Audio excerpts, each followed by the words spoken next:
kastugan.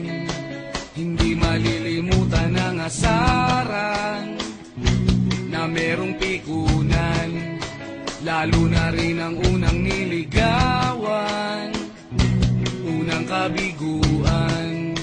At dyan nasiseryoso ang usapan, ang pagdadamayan ng tunay at tapat na kaibigan.